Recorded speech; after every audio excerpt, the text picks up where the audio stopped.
both adults and children as patients. And Julio speaks Portuguese, English, Spanish, and French. And he has been married for 17 years, so quite a bit of time. And he has two wonderful kids who I have not had the pleasure of meeting yet, but hopefully someday soon. So Julio is going to be talking to us about the chapter in the Gospel according to Spiritism, I believe chapter 11, Love Your Enemies. And without further ado, Julio, the floor is yours. Thank you so much, my friend Pablo, for that kind introduction. Thank you, Adriana, for setting the meeting. I appreciate very much. And for all of you, thank you so much for being here.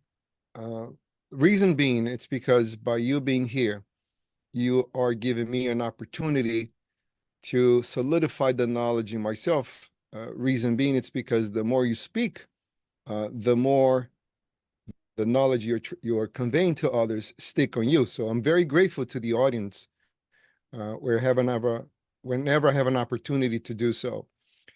So let me just justify that through the internet, it's not your conventional lecture, the in-person style that we can usually have when we are seeing each other physically. This is through the internet, so I consider more of a conversational, because I cannot see your faces.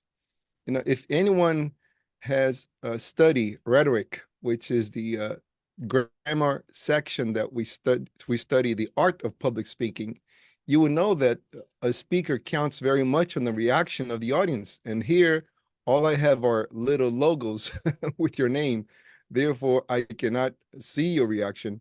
So this is why I consider this more of a conversation instead of a conventional lecture. So the topic that was given to us by our friend Pablo is from chapter 12, the Gospel according to Spiritism, Love Your Enemies. And when we hear that statement, to love our enemy, unfortunately, there are those who are very naive to believe that one can have for an enemy the same kind of emotions that we have for a friend. One has to be very careful to understand that to be good, to be a loving person, it's not to be naive. It's not to allow others to take advantage of us or to think of the impossible. Allan Kardec, who is the codifier of the Spiritist philosophy, made very clear that this body of knowledge, it's very rational and logical. If we do not understand what we believe, we become hypocrites. What does the word hypocrite stands for? It literally means to believe less.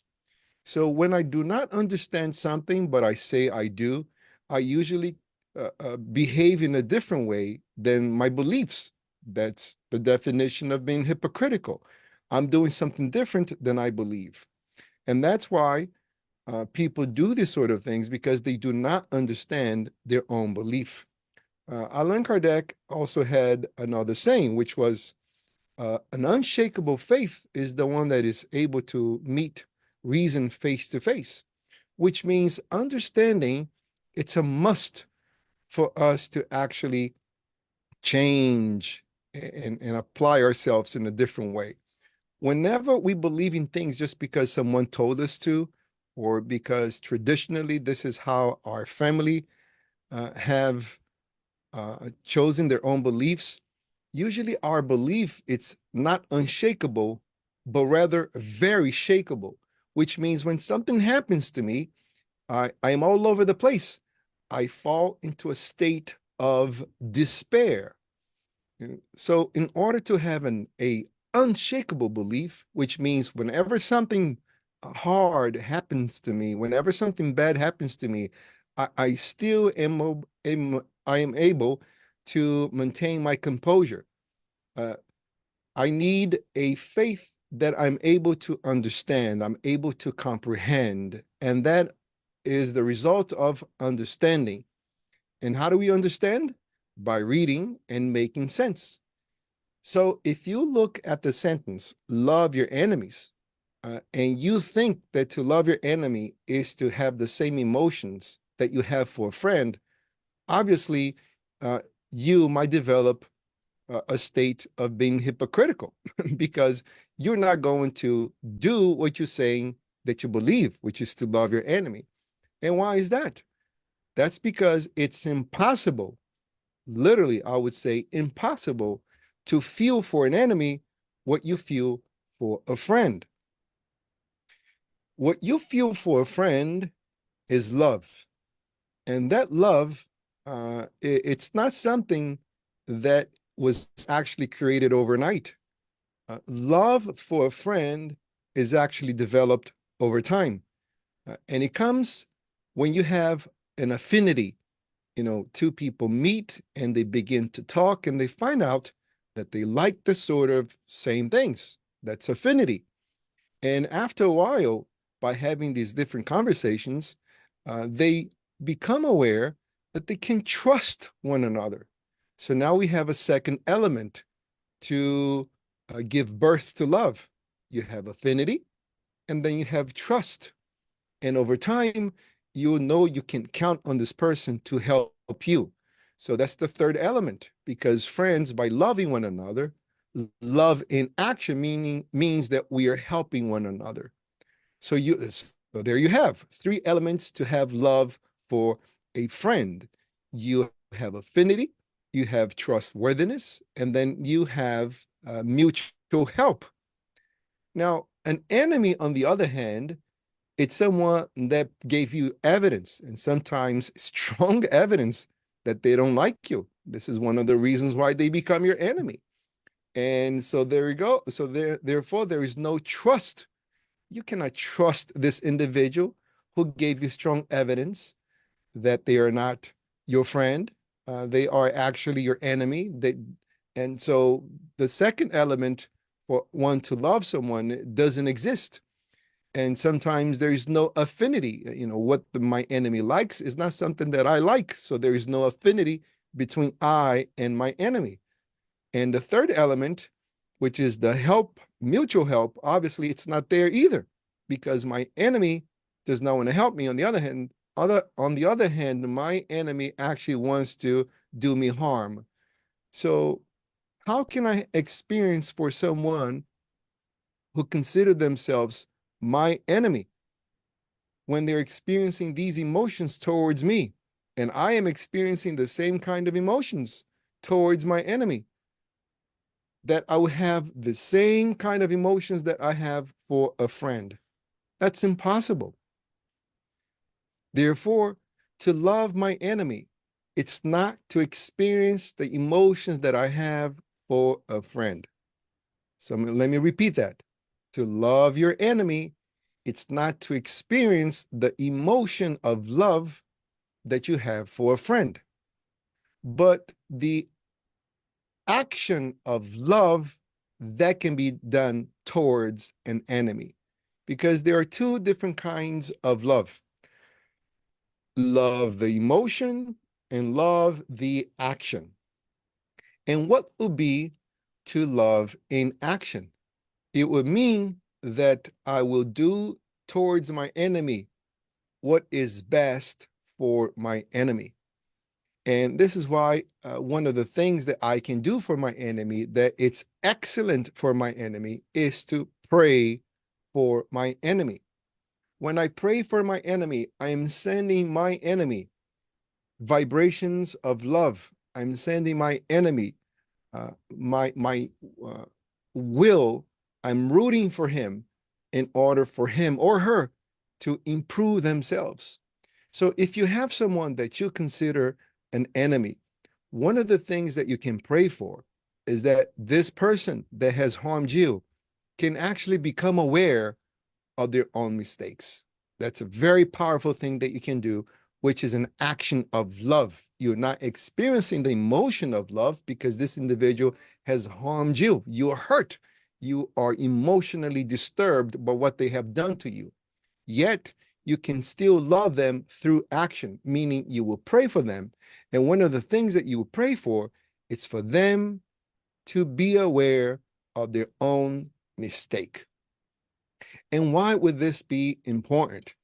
Well, that's because through the Spiritist philosophy, we are aware of the law of action and reaction, cause and effect, which means when someone does us harm, we are aware that they're doing harm to themselves.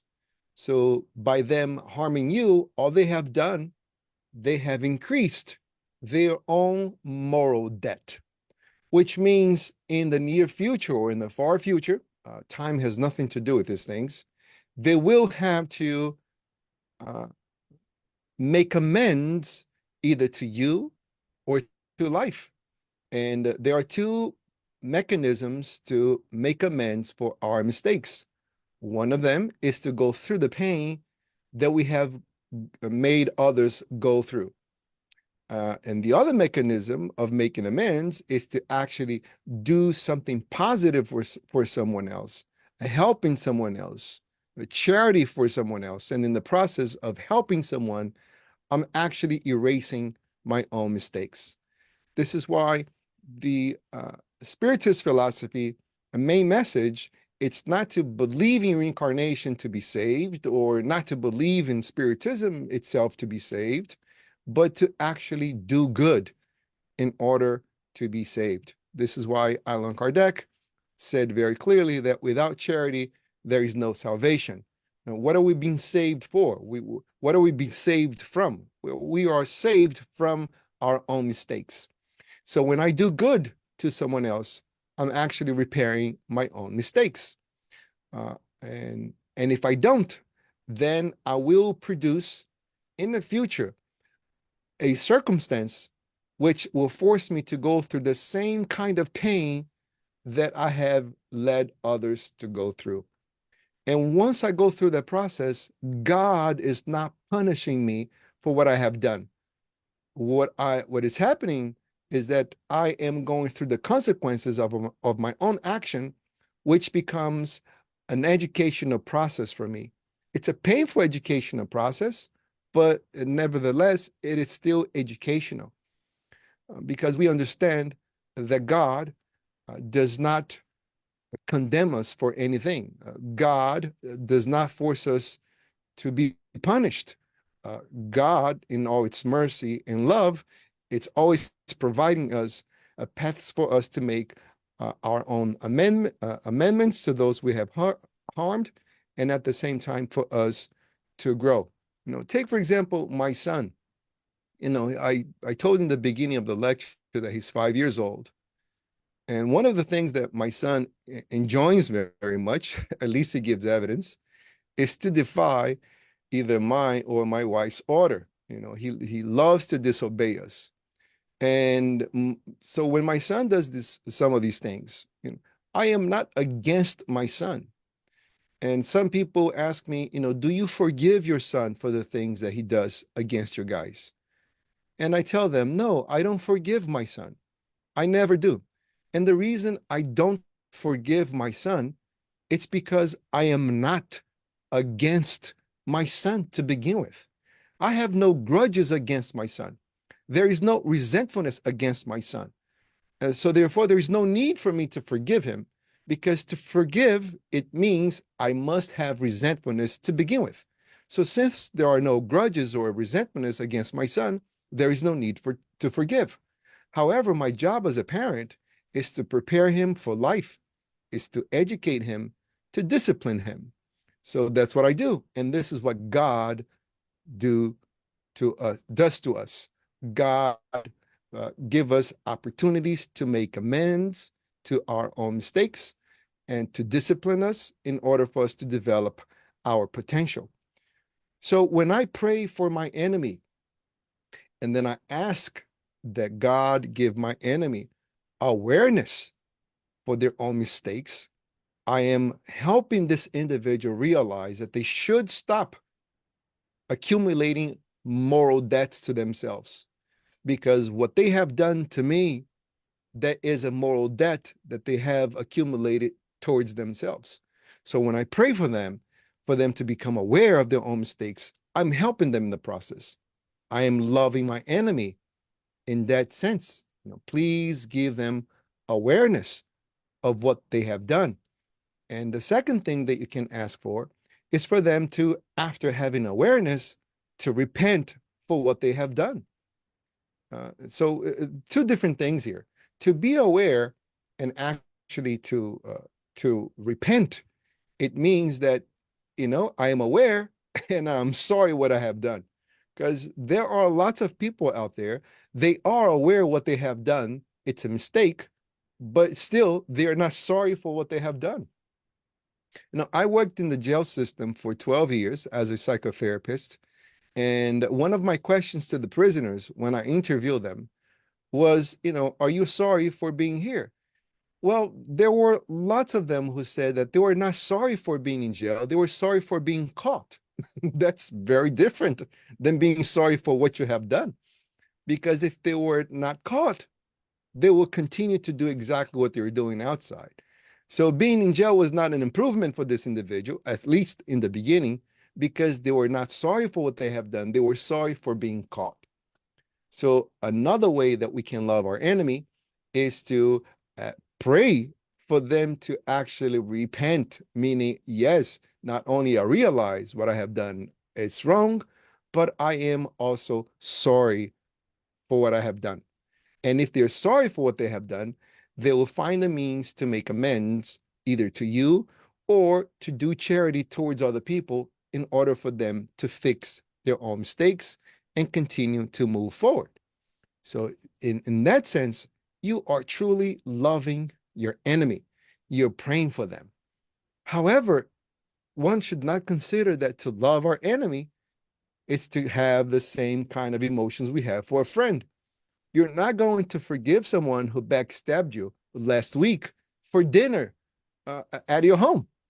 I know last week you were responsible that I was fired at my job, but because I am a Christian, I will forgive you, and I'm supposed to love you because you're my enemy. So come over. I just baked ziti for you. I have a nice pasta here for you at home. Come over because I'm supposed to love my enemy, and this is what I like to do with my friends. I like to have dinner with them. So you're my enemy, and come over. Let's have lunch together. That would be hypocrisy, because you're not experiencing for this individual what you experience emotionally for a friend. So I believe I was very clear on this sense. However, once again, I truly do not, how can I say this? I would rather be physically present with you to see your faces and see your reaction so I can elaborate through some of these points. Because at this moment, I feel that I'm talking to myself just because I only see the camera and not your faces. So I don't see any reaction. So I don't know which point I should clarify because I cannot see your facial reaction. Some of you guys are driving, and I appreciate very much your effort that even though you're driving, you're here with us. However, for me, the speaker, it is very hard for me to know if I made the point clear or not because I cannot see your faces.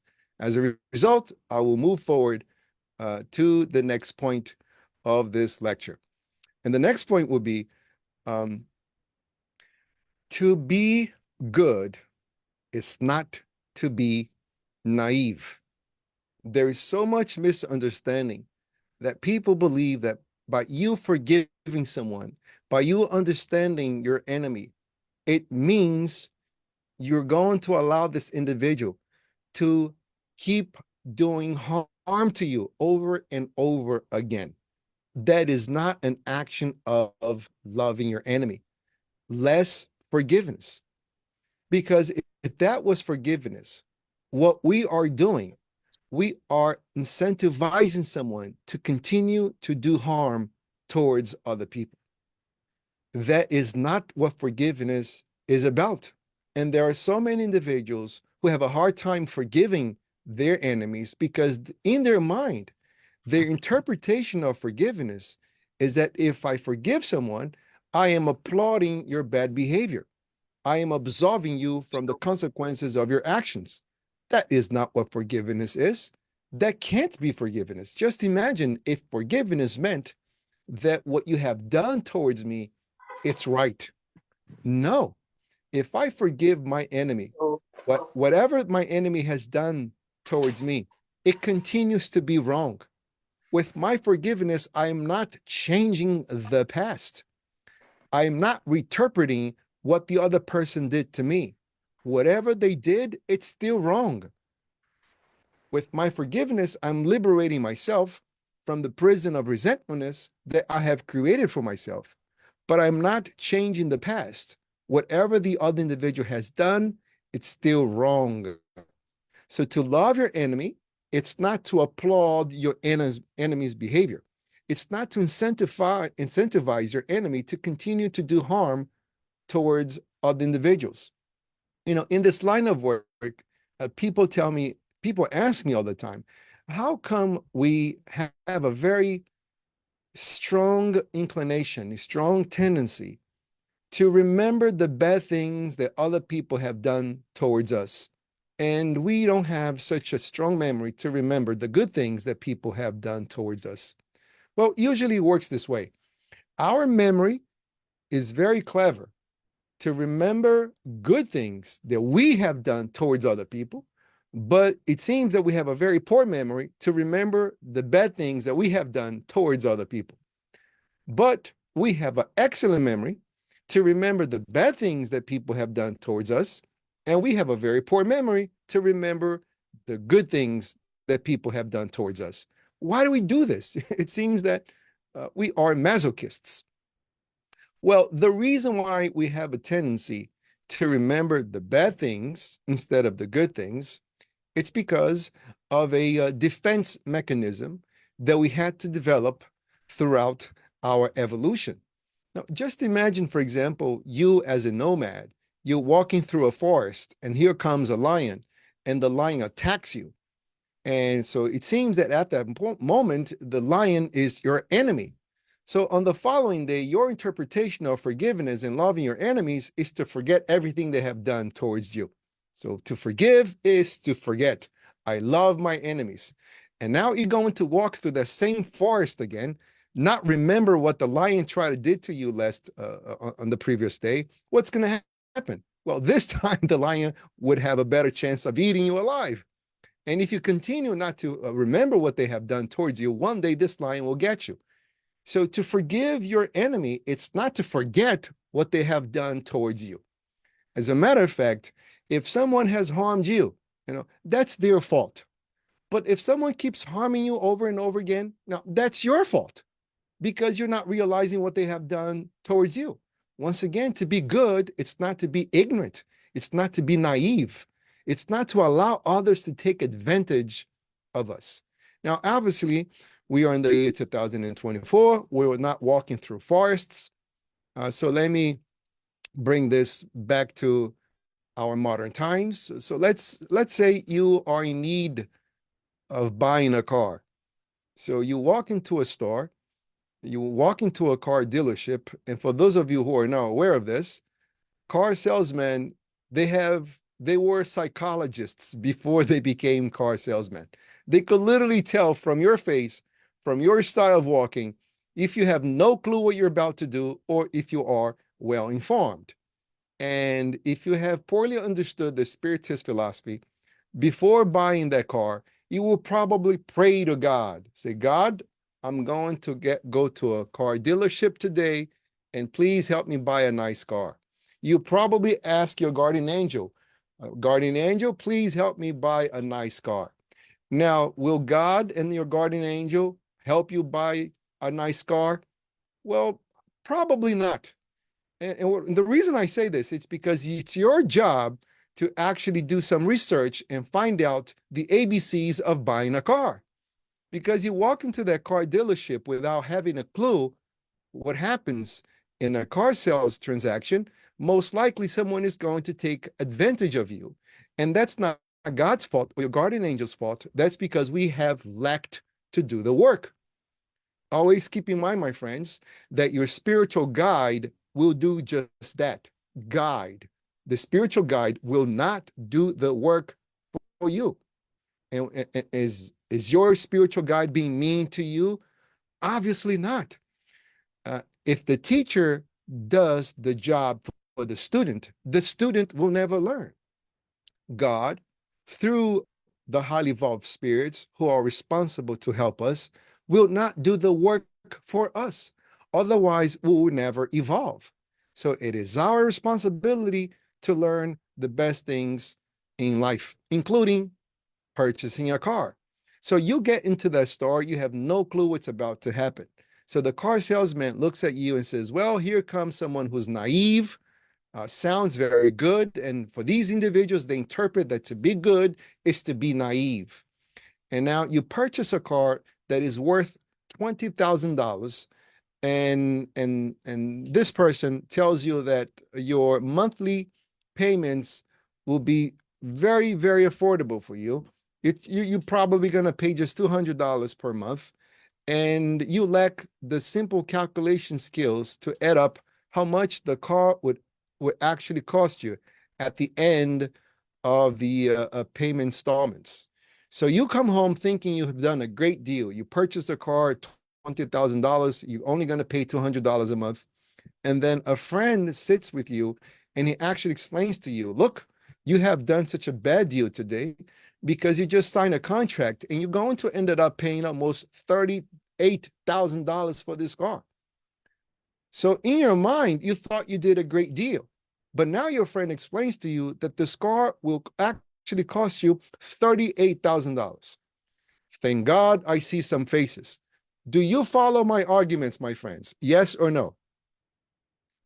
Are you following the story I'm saying right now? Very good. So now I come home, I receive the knowledge that the car is actually $38,000, not $20,000, because he told me I will pay monthly installments of $250, but he never told me the amount of years. So it's going to be like 10 years of paying this amount.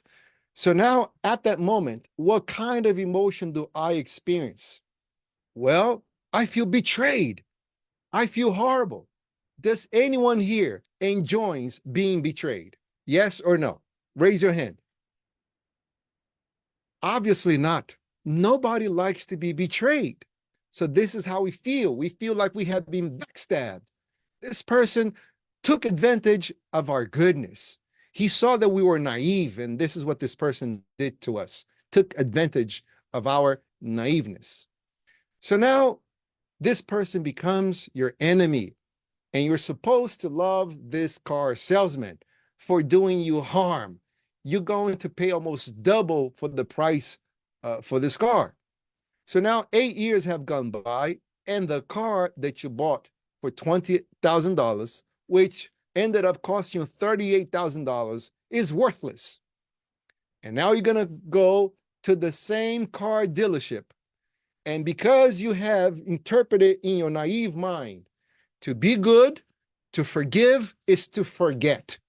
And here comes the same car salesman. He looks at you and says, if this person is dumb enough to come here for a second time, this time I'm going to charge them triple the price for the car. So because of this evolutionary need that we have to protect ourselves, we remember the bad things that people have done to us way, way more easy than we remember the good things that people have done to us. And why do we do this? Why we had this built in our mind? In order to protect ourselves from bad people. So when I walk into that car dealership, yes, I don't seek revenge. I don't want to kill this car salesman, but however, I would not allow this car salesman to take advantage of me again. I want the best for this car salesman as my enemy, but I would not allow this car salesman to take advantage of me again. I'm taking this stuff straight from the gospel according to Spiritism, because the highly evolved spirits in the comment section of enemies from the great beyond, the individuals we call spiritual obsessors, in that section right there, Allan Kardec is very clear. If we think that to love our enemies is to allow enemies to do whatever they want without any consequences, we easily be taken over by them. because bad people, what they want to do is bad things. And if good people allows bad people to do bad things, the bad people will take control. Easy as that. We learn at the end of the Spirit's book, well, how come the world is in the state that we're at right now? How come we see more evil than good? And the highly evolved spirits are very clear, because good people are timid, which means they're afraid of speaking their minds. They're afraid of doing good things. Meanwhile, bad people are courageous. This is why they predominate. So we have this very distorted interpretation that to be good is to allow bad people to take control, to actually tell us what to do, because we think that to be kind and loving, we're going to allow bad people to take advantage of us. So this has many implications in this conversation. And one of them, people just don't understand that bad people will do bad things. My friends, I tell you here publicly, I want to live in a world without wars. I want to live in a world without guns. I want to live in a world that all of us are loving one another. However, this is not the world we live in. We live in a world full of bad people. And if the good people do not protect themselves from the bad people will take control. That's what happens in our physical plane, and that's what happens in the spiritual plane. We read very clearly in the Spiritist literature how we are in a constant struggle in the war in order for us to actually bring this planet to a world of regeneration, a world that it's better in its economics, in its health, in its energy consumption. It's a better world. But there are those who do not want our world to evolve.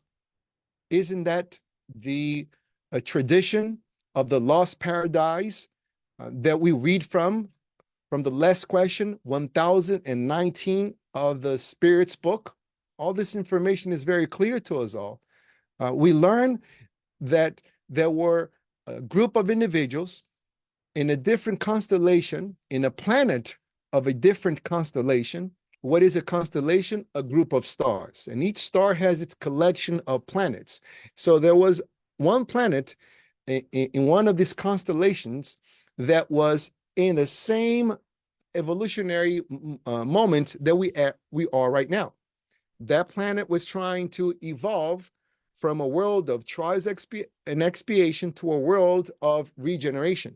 But there were a group of spirits who were stubborn, who did not want to evolve. And it got into a point that what was the solution? They removed those bad individuals to a world that was in the Neolithic stage of its development. And that's planet Earth in our Stone Age. So look what they have to do, the good spirits. They had to remove the bad spirits because these sickly individuals did not want the good ones to evolve. So it took these bad spirits lots of suffering for them to do two things: to be aware of their own mistakes and to repent, meaning I'm going to work on myself of becoming what Pablo said in his prayer, a better version of themselves. And throughout many reincarnations of suffering and pain on this planet, they improved themselves. And as a result, they were transferred to that other planet.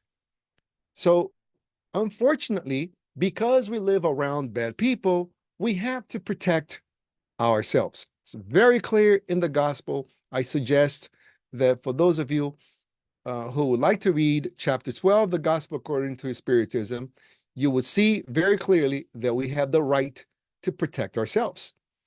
To love our enemy means that we're not going to seek revenge. That's one thing. But if your enemy is trying to attack you, you have the right to protect yourself. Two different things.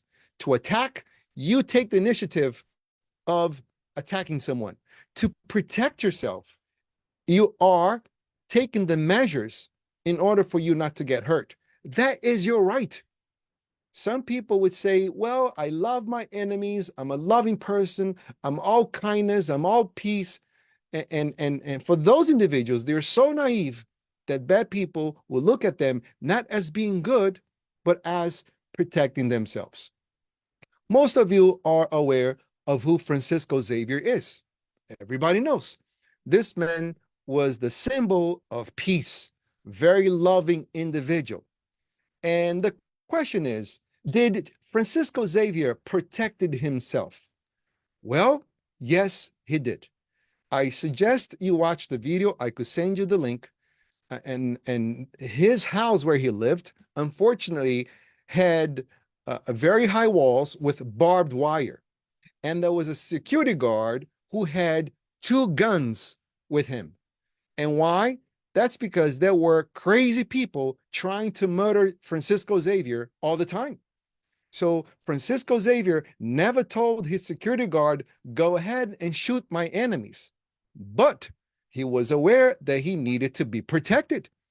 And this is why there was a security guard protecting Francisco Xavier's home 24/7. Otherwise, someone will kill him because there are enemies of the light. There are individuals who are enemies of progress. Let me just open a parenthesis here. When someone discovers the Spiritist philosophy, let me check my time. They believe that now that they have become Spiritists, everything in life will be easy for them. Well, there will definitely be parts of your life that you will see great improvement. But do not expect people to roll a red carpet for you where you go. Do not expect those around you to welcome your changes. It's probably going to be just the opposite. And reason being, it's because whenever you're acting right around individuals who take pride in acting in the wrong way, you actually disturb their peace. And now suddenly you become their enemy. They're trying to attack you because by your righteousness, you're making very clear their wrongdoing. If you have 10 individuals at your job and they're all lazy, they all kill time, they just enjoy not doing what they're supposed to do, and here you show up, your new boss hires you and says, here are 10 group of coworkers, and these are the individuals you have to work with. And suddenly you're doing your best. You're disciplined, you're fulfilling your responsibility. More than that, you are an ambitious individual, which is a quality. You see next instead of waiting for your boss to tell you what to do next. You want to be promoted. So you're doing not only what is being called from you, but you're doing even more. That's what ambition stands for. And immediately, hell breaks loose because now you are revealing to your boss the laziness of your coworkers. Do you think that these people will love you? No, they will persecute you. They will do anything to get you fired. They will become your enemies. And why? Because there are individuals who are enemies of progress, enemies of light. Whoever comprises, takes pleasure, and joins in the darkness will be disturbed by those who are trying to disseminate light. So if you are one of those individuals, and by the sheer factor that you are becoming a better version of yourself, you will create these enemies everywhere. So you do not have the right to attack them, but you have the right to protect yourself. And there are different ways that we can protect ourselves. And one of them, it's actually praying for these individuals. Because when I pray for an enemy, I am taking myself out of the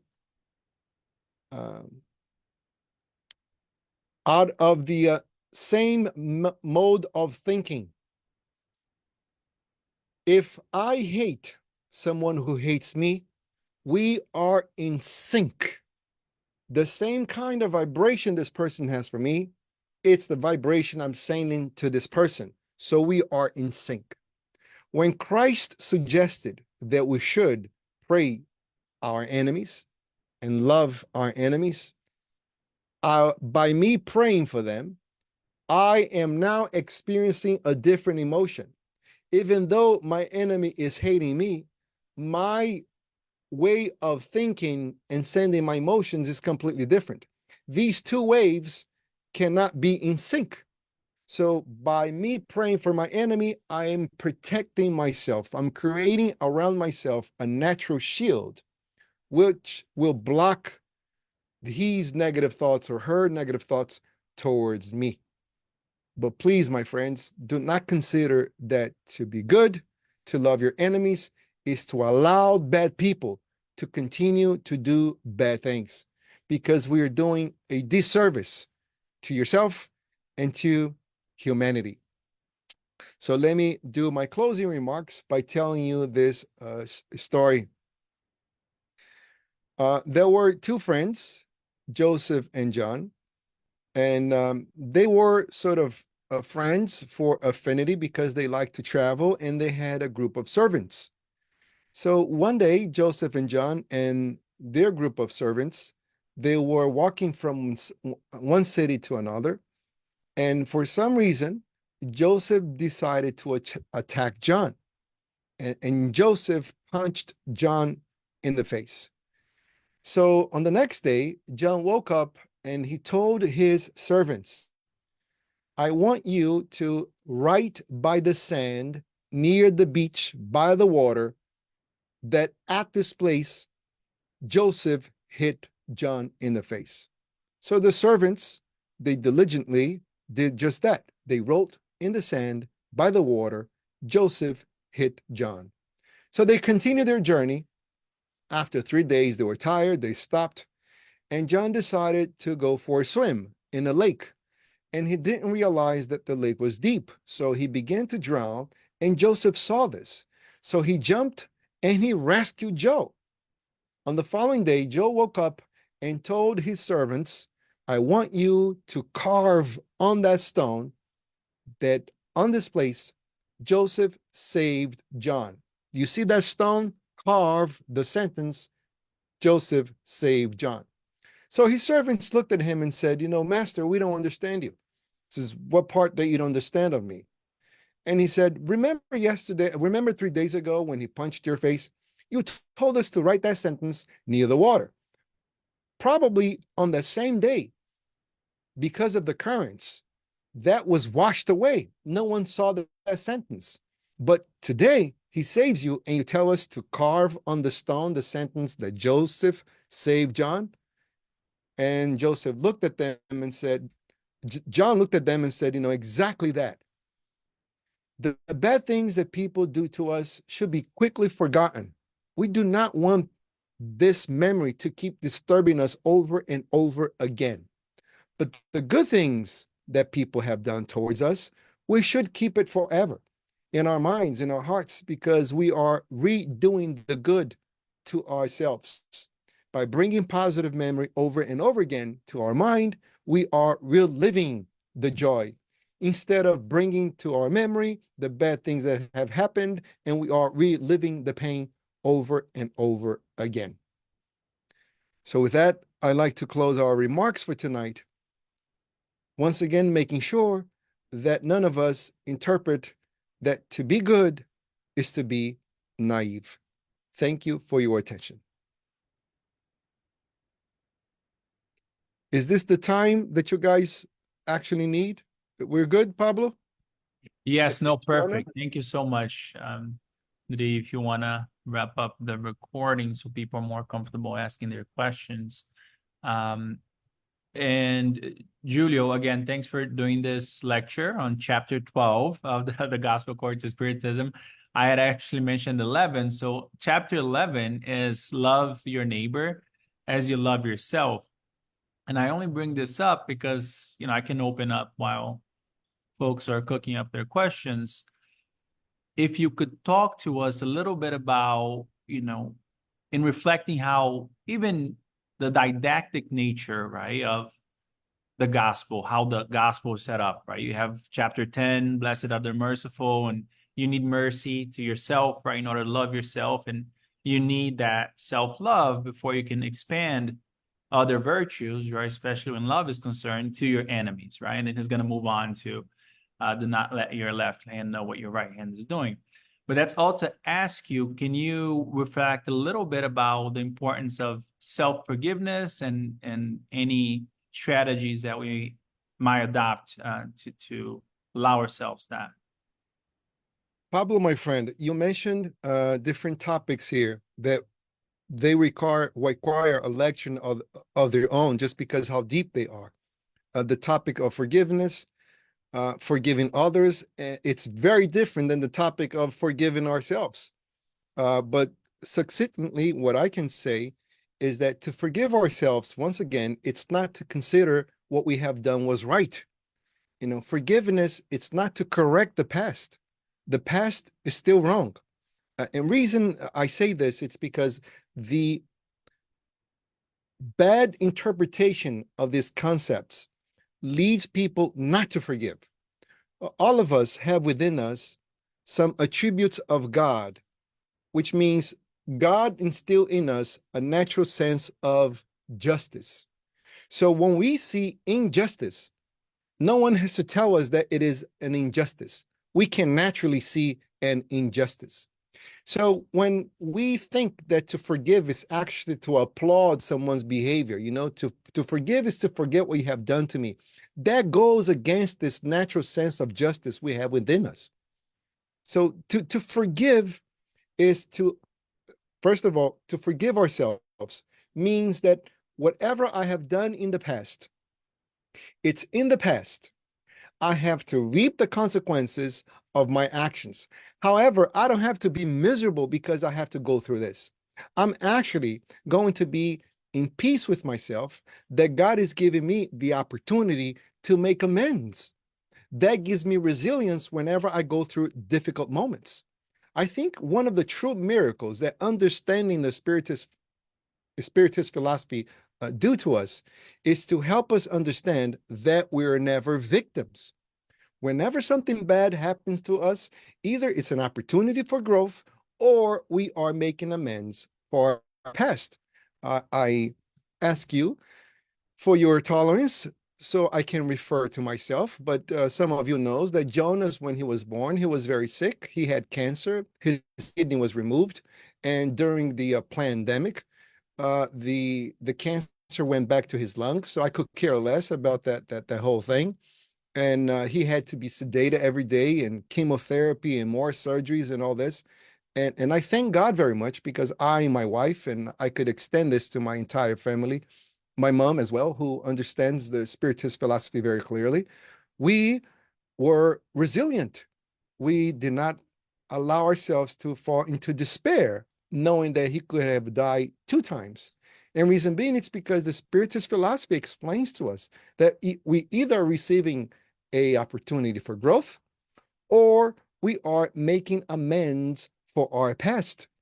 And that is an opportunity for us to grow as well, because we cannot grow if we are stuck with our moral debts in the past. We don't live in the past, my friend Pablo, but the past live in us. So knowing this, I will forgive myself by giving myself a chance to be happy. I will make my amends happily because I know I am growing with this. So that's what is to forgive myself. It's to give myself a chance to repair my mistakes. So when, by working in the jail system, sometimes people are there for years, and that's when they begin to realize the suffering and the pain that they're going through does something wonderful. They begin to realize, this is not for me. This is not the kind of life I wanted, and I want to change, but I just don't know why, how.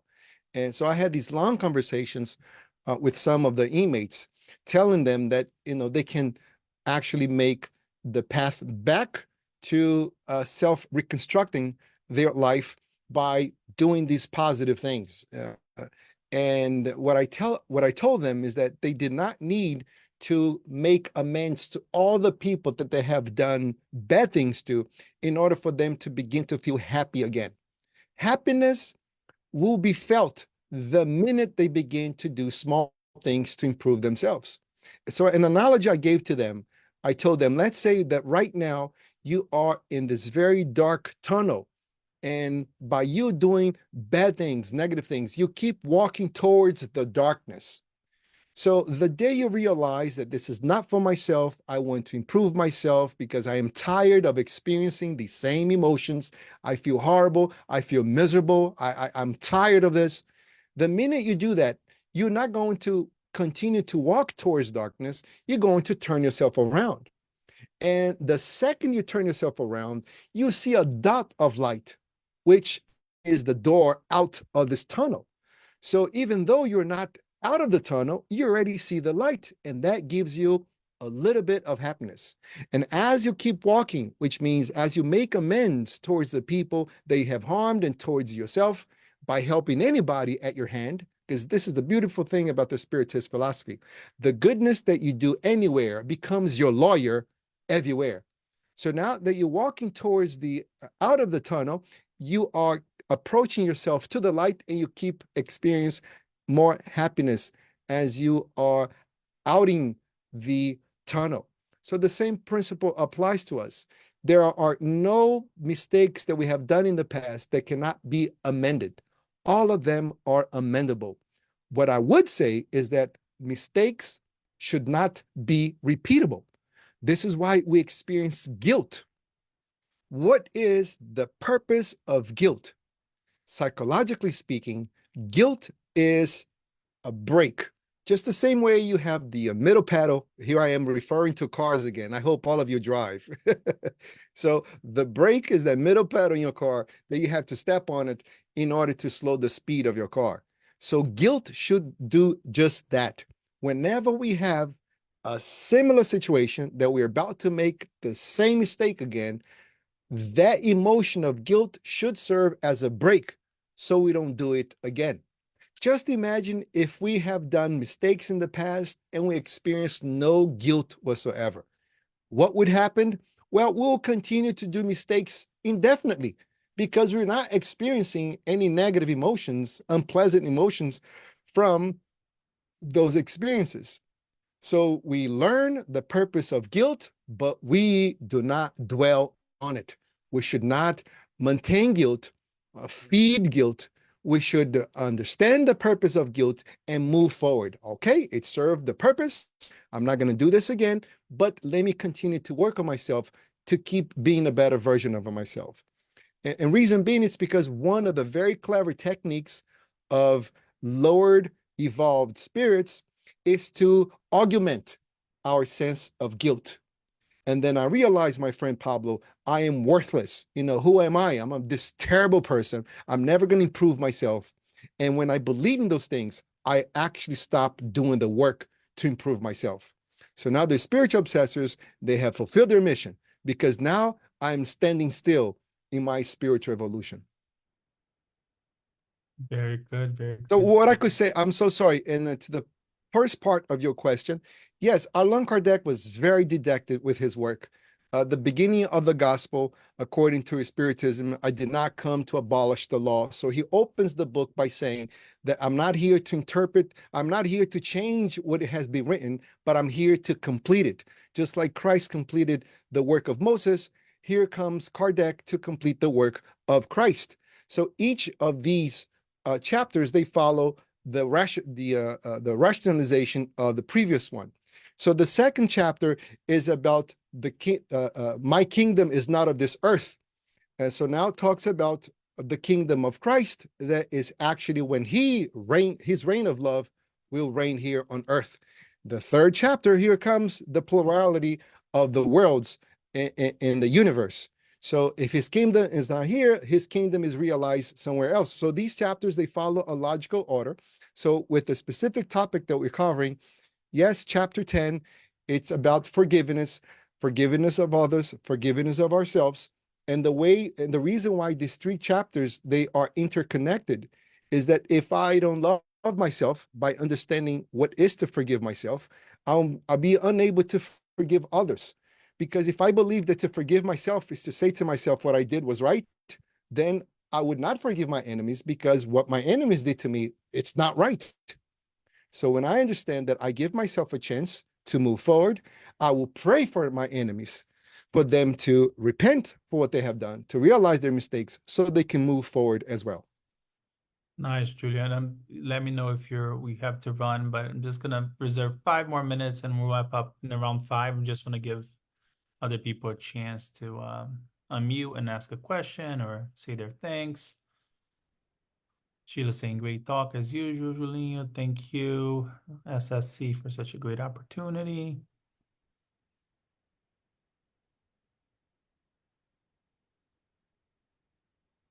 So I have someone here who just happened to join us tonight. Her name is Fate. So she says here in her comment that she was surprised that the prisoner was sorry for being caught, not sorry for what he has done. So Fate, she's a good friend of mine. She's actually French. And I want to thank her publicly because I have a study in French with her. So she understands Spiritism, and meanwhile, I'm practicing my French with her. Thank you, Fate, for joining us in such a late notice. Merci à toi. Je vous en prie, mon ami. Now I'm showing off my French to you guys. Anyone?